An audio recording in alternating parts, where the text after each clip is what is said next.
बिस्मिल्लाहिर्रहमानिर्रहीम। अस्सलाम नाज़रीन, आप देख रहे हैं अमान टीवी यूट्यूब चैनल। नाज़रीन, अहम अपडेट आपके साथ शेयर करने जा रहे हैं। उससे पहले गुजारिश है कि हमारे चैनल को सब्सक्राइब कर लें और वीडियो को लाइक करें ताकि हर नई आने वाली वीडियो आप तक बर वक्त पहुँच सके। नाज़रीन, आज बात करते हैं गुजरात के हल्का N64 और PP 32 की, जहाँ पर मुस्लिम लीग काफ के चौधरी सालिक हुसैन कामयाब हुए।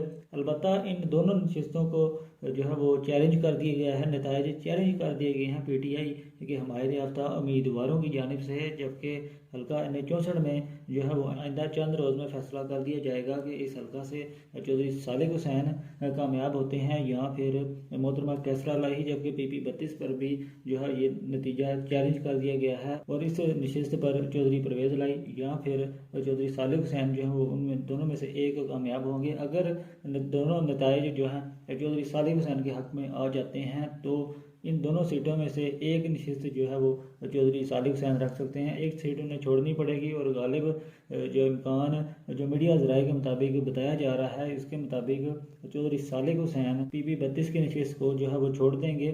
और जिसके बाद ये भी जो है वो मीडिया पर खबरें गर्दिश कर रही हैं कि मौजूदा निगरान वज़ीर आला पंजाब सैयद मोहसिन नकवी जो हैं उनके जो है चांसेस हैं, इम्कान हैं कि वो हल्का PP 32 से इलेक्शन कंटेस्ट करेंगे, जो कि चौधरी सालिक हुसैन के करीबी अजीज़ भी हैं। ये अब तक की एक अहम तरीन खबर थी जो हमने आपके साथ शेयर की। लेकिन इस खबर में जो है वो कितनी सदाकत है इसके लिए इंतज़ार करना पड़ेगा। मज़ीद अपडेट्स के लिए देखते रहें अमान TV।